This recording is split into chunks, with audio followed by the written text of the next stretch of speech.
name is Grace Eugen O, and I will be setting up an IV for validation. So first thing I'm going to do are the 7 steps, which is check the physician's order, identify the patient, introduce myself to the patient, gather all my equipment,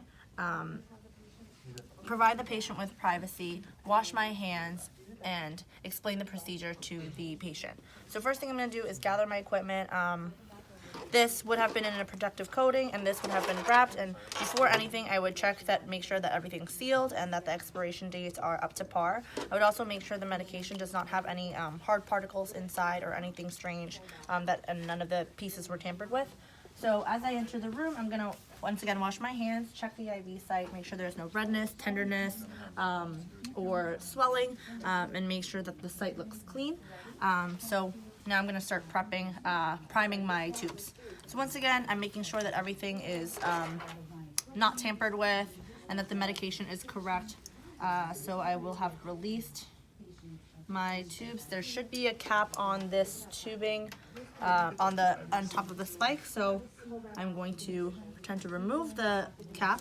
And as I remove the cap, I want to be very careful not to touch the white portion as I puncture the bag. So I'm going to do that. Here I go, puncturing the bag. So I will also make sure that the tubing is clamped completely, so I won't be wasting any of my solution. So as I hang it, I will label my bag with the start date, the time, as well as the initials of the as well as my initials, and I will also do the same for the tubing. So as I do that, once again, everything is clamped. And this also has a cover on it. I'm going to fill the chamber up to halfway. There we go. And I will slowly release the clamping. Slowly, so I will prevent the air bubbles from coming. So I already have one big one over there.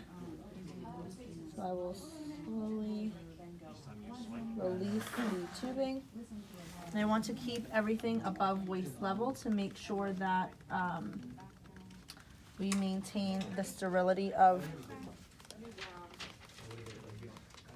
the tubing. So here it goes, going all the way around, getting rid of all the air bubbles.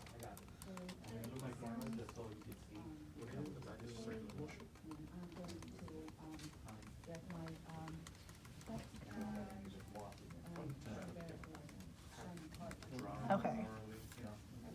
So once again, I just want to check the tubing, make sure that there are no air bubbles.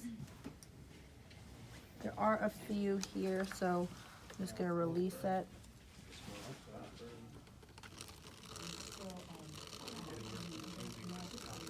There we go.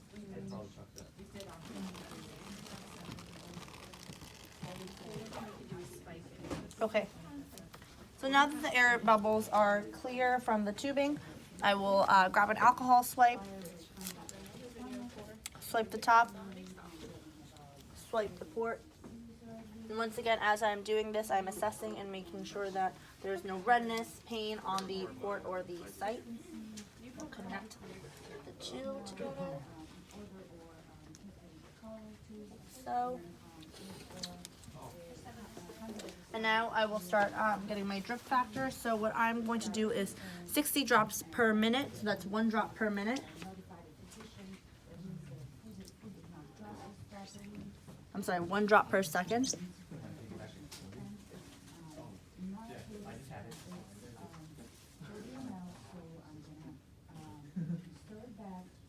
So as you can see, I've achieved that drip factor. It's 1 drop per second.